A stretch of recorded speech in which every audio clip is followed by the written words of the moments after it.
What do you think of Jimmy Garoppolo? He is leading the best team in the NFC. Okay. They are winning. At the beginning of the season, they were winning in spite of him. Now they're winning because of him. Oh. So. What do you think of Joe Falco? Joe Falco? Yeah. Or Joe Flacco? No, Joe Falco. Shane Falco? Shane Falco. What do you think of Shane Falco? Shane Falco won. He lost a game in the Rose Bowl. He lost a Sugar Bowl game, and then he played for a replacement team. He did. He won the. You remember, because the starting quarterback crossed the picket line, he had to leave the stadium. He couldn't even show up for the game. Shane Falco was sort of like the J.C. Doucette of dumb movies. Even though J.C. Doucette is sort of the J.C. Doucette of dumb flag football leagues. Yeah, if you were the starting quarterback, if you were the replacement quarterback, and the starting quarterback showed up, you couldn't even show up to the stadium. Couldn't even be the backup quarterback. You had to leave the stadium. That's what happened when Bruce showed up. J.C. had to leave the stadium. He had to take his cleats off, leave the stadium. He did, yeah.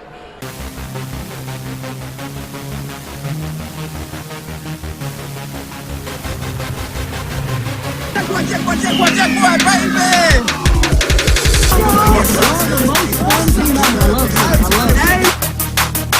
Come here! Let's go, give me a flipper! All right.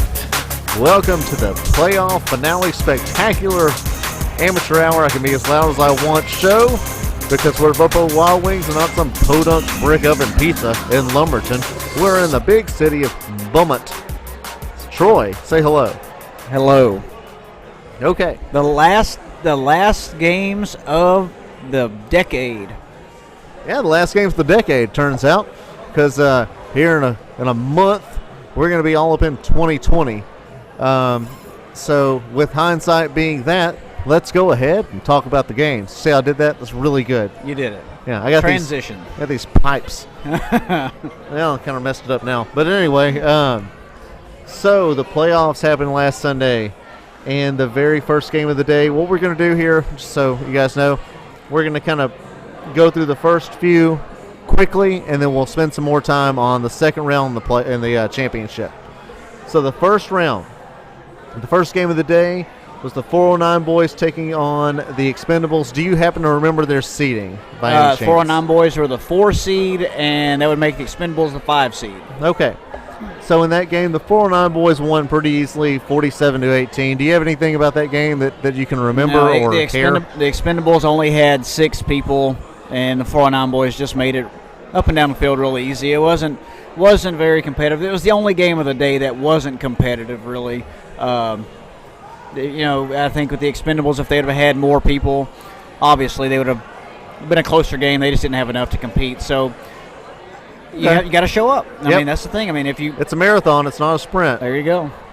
So I feel bad for them because they've put a better showing in to get to that point, to get to the 5 seed, and that was just, sad to see them show up with 6 people and not play well.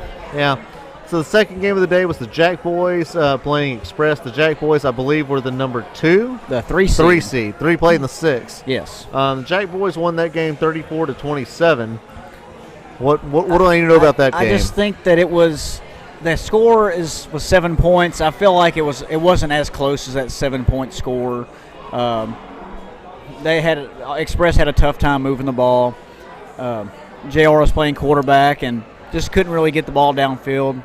Ran the ball pretty well, but the Jack Boys just overwhelmed them with their speed and getting down the field. Okay. The third game of the day was the Storm, the number 2 seed, taking on the Clydesdales, I believe the number 7 seed. Yes. Take a little side tour down memory lane here. Apparently, on the Facebook, folk were upset that I did not go over the Clydesdale season in the last podcast. So right now, I'll talk about the Clydesdale season. Yes, we did miss. And it was my fault. I was very loud in a very small restaurant, and it was pointed out to me, and I lost composure. But right now, I will be composed, and I will tell the Clydesdales and all the world how I felt about their season. You're a talented bunch of guys. You have some fast people, and you have some people who can catch a ball. You don't take defense very seriously, and you have no quarterback whatsoever. Therefore, you were the number 7 seed. Anything to add on that team? You said it. Okay. So I said it. Well, they played the Storm, who was number 2 seed, and the Storm won 36-24. I don't believe that game was nearly as competitive as the score says. I think the Storm pretty much had it well in hand throughout the entire game. Pretty much, yeah. I think the Clydesdale scored late to get it to 12 and tried to go for 2 to get it to 10 and didn't make it. So, yeah, not as close as the score would let you believe. But still, I mean, it was still competitive. They put up a good fight. The Clydesdales are not a bad flag football team. However, I think they are a quarterback and one guy who can go out and play really dirty defense away from winning a championship. Yeah, that's a very good point. All right, so in round 1, to me, the only really good game was well, we have one more game to talk about. Oh, okay, go ahead. Yeah, in round 1. Yeah. The Showstoppers played the Herd. The Showstoppers won that game 27-25.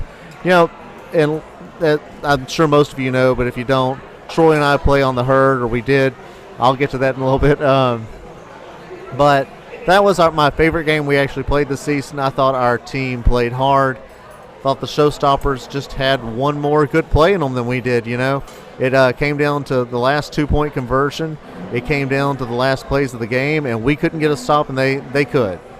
Yeah, I mean, honestly, we had a chance. We missed a couple of extra points. They only missed one. We held the ball. We drove the ball most of the game. So that took a lot of their offense off the field because we were driving it up and down the field. They only stopped us in the first drive. We got down inside the 20 and we stalled. And then that was it. We never got stopped the rest of the game because we would just drive down the field. Every time we had the ball, we did throw a pick late at the end of the first half on the last play.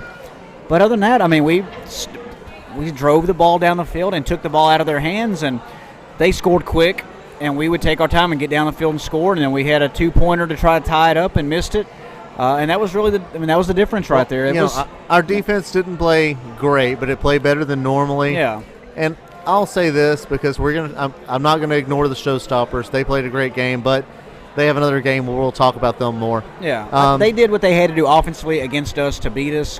I just thought we took a lot of their advantage away by holding on to the ball and getting first downs on third and even fourth down to extend our drives and get down to the end zone. I think Matt Wilson and Chad Norrisworthy made that game what it was. Wilson played really concise, smart football. Chad caught some good passes, and James Morrison is a freak of nature and can make a play when it really needs to happen. Well, watching it, we were just watching it, and I don't think we threw an incompletion in the second half. That was amazing. We kept getting the ball to people and moving the ball, and everybody was contributing in that second half of the game. Well, except for the 2 extra points where I threw 2 incompletions. Other than that, we didn't have any incompletions. So the Showstoppers, though, played a smart football game. They didn't panic. They didn't get, they didn't get ahead of themselves. Jake made throws to easy targets that were wide open. Yeah. He didn't do anything that was exotic or crazy because he didn't have to because our defense didn't play very well. And when their guys got the ball in open space, they were hard to stop. We couldn't stop them. Yeah. I mean, I'll give it to JJ. He's hard. It is hard to pull his flag when he has it. Jason Williamson is unreal. Just the way he can go attack the ball and take a pass away from another guy is pretty impressive. Yeah. Walt played well. They're a good. Obviously, they're a good, solid team. They won a bunch of championships, but that was the best game of the first round by a mile. Yes, but being a 8 seed versus a 1 seed, it shouldn't have been that close. But it was. That's what made it the best game. Was that it was such a difference, a disparity in how the teams have come to this point of the season. So why don't you go ahead with round 2 or the semifinals? All right, the semifinals put the 3-seed Jack Boys up against the 2-seed Storm. And the Storm came out on top 26-20 with a late defensive stop, a pick in the end zone to end the game. That was a great game. I loved watching that game. And I thought, the Storm, honestly, if I had to just sum it up in a sentence, played harder. They did. On defense, they played harder, just on defense. On offense, both teams, I thought, played pretty hard. But on defense, The Storm just played harder. You could see them flying around to the ball. The Jack boys on defense were kind of just standing around, thinking somebody else was going to make a play, which always happens, and it wasn't happening. Watching the film, we both, at least I commented, I said, it looks like they've lost a step, and it really did. Well, and it was so strange because it was like watching a fighter like in a boxing match that's won every single one of his games forever go and fight a guy who's probably just as good as he is, but he doesn't quite understand it yet and not taking it seriously enough, and then getting punched right in the mouth. Yeah. Because as I think the entire game, the Jack boys really wanted to think that we are far superior to this team, and if we buckle down and take it really seriously, it's going to make us look a little uncool. And I think that came back to bite them because the Storm took it seriously the whole time. Those guys played hard. Yep. Chase played the entire tournament on fire. Not on fire as in like NBA Jam on fire, but like his hair was on fire. Like every play was the last play of the Super Bowl for that guy. Well, Chase Boudreaux. Yeah, sorry. And what we said last week, I said of all the quarterbacks of the top 4 teams, he was the one that had the least amount of composure. Well, he came out and looked like the one that was the most composed quarterback. Maybe he heard that and took that into and said, I'm going to go play better than everybody else. And he did. So maybe it's our fault that he did so well? I'll take that. Or we'll take credit for it, not our fault. Or we'll take credit for it. Okay, yeah, you're right. I mean, Chase, because he did. He was composed. He was still yelling and screaming as loud as possible, trying to wake up people in the trailer park for some reason, like he always does. But other than that, he didn't get real flustered very often at all in the whole tournament. But they took the energy in that game. They sucked all the air out of the room, and they used it for their benefit. So they ended up winning 26-20 in an awesome game. If you guys get a chance to watch it on YouTube, even if they're not your teams, go watch that game. And I'm going to say that about the last 2 games too. Yeah. But go watch that game. It was a really cool game to watch. And Jack Boys lost 3 games this season. That's more games I've ever seen them lose in a season. It is. That's a lot for them. And and to talk about the Jack Boys for a minute, you and I have talked about it before. I think that they're probably getting to their mid-20s now, and really they probably need a system in place to be the dominant team they can be. Now, if they go and get some plays down, have a defense that they actually call, have some little audibles that they can run, they can win several championships. I have no doubt about it. Those guys are very talented. In fact, there are a lot of smart football players. They're just individually smart at this point, and they haven't had to be collectively incorporated into a game plan yet because they're so talented. Yeah. But teams have caught up. Storm has talent. Showstoppers have talent. Clydesdales are a quarterback away from doing great things. So are the Expendables. And Expendables have the quarterback. Okay, they just need everything else. Yeah, most everything. But I'm just saying, there are teams that are nipping at the heels of talent. The Jack Boys have guys that know football and they have talent. They just need structure. If they can find some structure, I think they'll reel off some championships. But they lost this one. Well, they got frustrated and after the game was over, they started blaming the referees for something. I don't know what. They just started saying it was the ref's fault. So I don't know where all that came from. I think he's just mad because they were losing. So, but you just have to get over it. The team that fought to win won the game. I mean, for years and years, you could blame me, but I have very little to do with anything at all. So I'm watching your games on YouTube. And I'm watching your games when I, put them up. I'm telling you, you just need structure, and you'd win 3 championships in a row. So if you want to take that and do something with it, go ahead. If not, sorry. Yep. So go ahead with the next game. The second semifinal game was the number 1 seed Showstoppers against the number 4 seed 409 Boys. The 409 Boys came out on top 20-19, also with a late pick to end the game. This was another just fun game, back and forth. Some good defense. 409 Boys just shut down what the Showstoppers do well. We shut down their offense. Well, we talked about this in the last podcast. Talked about experience versus preparedness and all these other things that all these teams do. The 409 Boys had the perfect thing to do against the Showstoppers offense. They rushed 2 talented, really fast guys at Jake Diltz. it made it almost impossible for him to think. You know, it's actually impressive to me that he was able to get 3 touchdowns out of the game because they were so deep into his backfield constantly. Yep. They also, with doing that, they rushed him really well, and they took away Jason Williamson, and they took away Atterbury, which left him throwing to J.J. Garcia and Walt, right? Yeah, that's what I'm saying. If you can take away their smash concept with their hit and their corner they also route, took away Cunningham. Yeah, you take away their smash concept. You take away their deep posts from their guys on the outside. You can take away Cunningham, Jason Williamson, and Atterbury. That leaves their offense to throw it to J.J. Garcia and dump off to the blockers. You can't win anything with that kind of offense. Right, The whole second half of the game, those 3 guys never touched the ball in the second half. We just watched it, and they never got the ball in the second half, except for maybe 1 catch. Well, Jake was trying at some point. The quarterback, Jake Diltz, was trying to throw to David Diltz, his brother, who's a blocking back, and David's a really good blocking back, and he's a really good rusher, but he's not going to run. He's not a runner with a football. Yeah. You know, it's just not what he does. And then he tried to throw a deep corner route to JJ in the end zone with double cover. I mean, that's not going to. You can't. Athletic guys. Yeah, I mean, you're not going to score anything. The 4-9 boys played really good football against the Showstoppers. Yeah, took away what they do best. I mean, having said that, though, the score of the game was 20-19. Yeah, well, the Showstoppers played good defense as well. I mean, exactly. They had a pick early.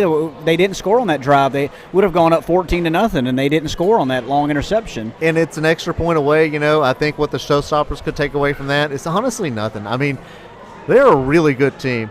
I think if they played the Storm, honestly, in the championship, it would have been a different game. I'm not going to say they would have won, but we're going to get to that in a minute. You know, these last 4 teams, the Jack Boys, the Storm, the Showstoppers, and the 4-9 boys are so close to each other. Yeah. It's unreal. And when we talk about this, guys, if you're listening to it and you're on one of these teams, just know we think you're all awesome. I mean, it was fun sitting here watching your games. But, you know, I think the 409 boys had a little bit better game plan going into the game. And that's all I can really think of. I mean, I don't know of any other reason why you get the 1-point win other than you just have a little bit better idea of what you want to do than the other team and some luck. So, yeah. There you go. I mean, they made one. I'm going to say they just made one more play than the Showstoppers did. They did enough to win the game. Yeah. I mean, and I'm not going to say the 4-9 boys did anything special. They did what they normally do and got to the end zone. They made a few plays here and there. Well, DeAnthony rushing the football. Yeah. DeAnthony Limbrick is an incredible rusher. Yeah. That guy was all over the Showstoppers quarterback. His compadre, I don't know what his name was, but the other rusher was also doing really well. I mean, they played really hard the entire game. Yeah, and they made them do what they wanted them to do. They didn't let them do what they're used to doing. They were able to take away their big threats, and that's what they did. So, got the big win to take them to the championship. Now, in the Atterbury versus Atterbury Bowl, I thought Josh Atterbury won on the seam route Jake Diltz threw him. Yeah, to he beat did. Like Daniel Atterbury. First play of the game, whatever. He throws that post that Atterbury either will run that corner route, or if that safety gets over the top, he'll run that post route. Caught it and took it out. But ran into the end zone. It's a team sport, and Daniel Atterbury advances to the championship. He played well too. I'm not saying anybody played bad. Yeah. But anyway, so then we had the championship, and it was the Storm who came into the playoffs at number 2 seed, playing against the 409 boys who came into the playoffs at the number 4 seed. And the Storm ended up winning that game 26-20. And, man, that was a great game, too. I'll let you talk about it for a little bit. Yeah, I mean, the Storm scored early and got one score late to put them up. Just the athletes that were making plays on both sides of the ball. The score, what was it? The Storm scored with exactly 2 minutes left to go up 26-20. 409 boys get the ball back, throw an interception with around a minute or so left, and then the Storm actually has to punt and gives the ball back to the 409 boys. And Bruce comes in at quarterback, takes them down the field, and gets them down to a tip ball in the end zone, gets knocked away, and ends the game, and the Storm gets the win. Just fun. Just a fun game. It went through, the entire game was awesome. And I'll tell you this, there's a guy that plays on the Storm. Two of them I'm going to talk about. The first one is Carnell Seals. That dude is a freaking athlete. I have seen very rare human beings make the catches he makes, and with the ease that he comes down with the football. It's honestly something like I've never really seen before, because I've seen David Dixon do just stupid, incredible stuff in the league. And I've seen James Morrison make really impressive catches. And the guy on the 4-9 boys, I think Red. No, it was DT had that one-handed catch in the end zone. DT had the one-handed catch. But What a Carnell catch. Seals. Makes it look easy. He goes out every game, and it's smooth, and it doesn't look like he's trying. Yeah. And it's unreal. And he's everywhere. The guy's everywhere on offense and defense. I'm just very impressed by him. That's why he won his award anyway, Offensive Player of the Year. But then there's Eric Whitmire, who plays on the Storm. He's the fellow with the bandana and long flowing locks. He's very pretty a little looking. bit like Sunshine on that movie they had one time. He's very pretty. I'm going to keep saying that about him. Man, he's everywhere too. Those guys are everywhere. Chase Boudreaux's everywhere on offense and on defense. Blake plays very hard. Those guys play super hard football. And I'll give them one word which won the championship for them to me. One word. Intensity. They were intense all year. They were mad. They were intense. They, they had a chip on their shoulder. They went out to prove themselves. It's great. They said we're not going to lose the game. They lost one. And they did everything. But they came back and they won. That was great. It was a good time. There was a lot of people saying they weren't going to do anything, and sure enough, they did. Sure enough, they go down and win the damn championship. Hey, that's how it goes. There have been teams that are really good that have won it, teams that have come out of nowhere and won it, and teams like this who are really good and came out of nowhere and won it. Yeah, and I hope they hang around and play for a long time. I like those guys. Chase Boudreaux is loud and intense, and he's there all the time. Blake is a brooding person who is always wants what's better for his team. Carnell Seals is into the game. He is just a freak of nature on the field, and he cares about it. The Eric Whitmire guy is pretty easygoing. I've had conversations with him. Made me feel very at ease when I talk to him. So I like all those guys. They played great. I'm happy for them, and congratulations to the Storm. Yes. SETX FFL 5 2019 champions. The last champion of the decade. The last champions of the decade.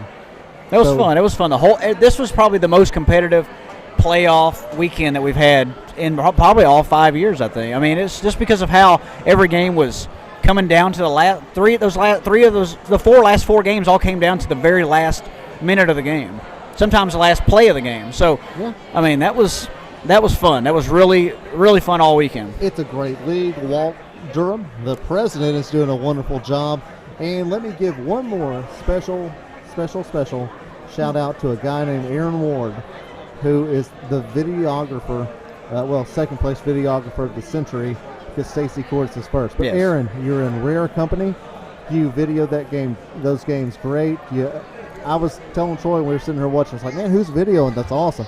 And you did a good job. So we really appreciated you, Aaron. Aaron, I appreciate it because you didn't have to come out. Your team didn't make the playoffs, and you still came out and worked all day long. You didn't complain. You had a good time up there, and you joked around with me. I know I'm not easy to joke around with, but you did a really good job. I really appreciate all the hard work you did, and picking up trash afterwards. I got in my truck and drove off, and you're still picking up trash. And I was at home. Yeah, you were home long before that. Long time before. Yeah, but I really appreciate it, and I think Walt, you did a good job being there all day, every day, and taking care of everything. So it was fun. I thought it was a well-run season. Yes, good league. Just a couple of more things before you guys go. And please don't turn off your radio sets just yet, or whatever you're listening to. Keep the knob tuned. Yeah, keep the knob tuned for just another minute. If y'all want some more flag football, there's going to be the Winter Bowl that'll come in late January, most likely. We'll make sure to put it on Facebook. The Winter and social Classic. Media. the Winter Bowl now. It's now the Winter Bowl. It's now the Winter Bowl. Oh, we had some issue with the hockey with NHL with using their Winter Classic stuff. Yeah, they sued us. Okay. But we're gonna have. Which is why you had to step down in the first place. Look, don't tell people my business. But no, we'll have the Winter Bowl in a few weeks in January. We'll let you guys know as soon as we get a date nailed down for that. And most importantly of the entire podcast, the herd is it's not going to be any more. There won't be any more herd. That was it. That was last season for the herd. I won't go on and on about that, but I'll let you guys know that I'm moving on to do something I've wanted to do forever. I'm going to start a ping pong club. It's going to be a whole lot like the Flag Football League, honestly, except that you'll be able to drink beer whilst playing the game. Playing ping pong. Yes. I'm going to put a link to the ping pong club, the Facebook page on the podcast here. And if you want to join the ping pong club or if you want to know more about it, I'll have some contact information, and we would love to see you out there. All we want to do is play ping pong, raise money, and give it to like some charity or some good people.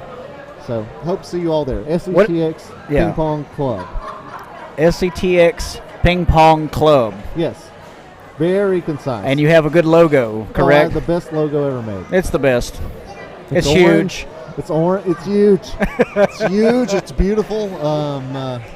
It's other superlatives. It will not be played on Sundays, though. No, you can play flag football and the ping pong club. I promise you, I'll make it all work out. Maybe I'll have the ping pong table on the field. I don't know. It'll be a good time. But that's all I have for this podcast, Troy. I wonder if we'll see Cody at flag football anymore. Nope.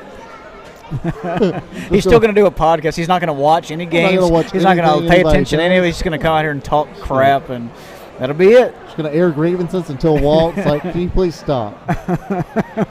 No, I'll still come out on Sundays and probably video, maybe ref or something. Cody's going to ref. He's going to be the ref that everyone can yell at. It's fine. I'll just quit. He will. He'll quit. Trust me. Yep. He'll say he'll come out and he won't come out. All right. That's all I have. I had a good time. Good luck.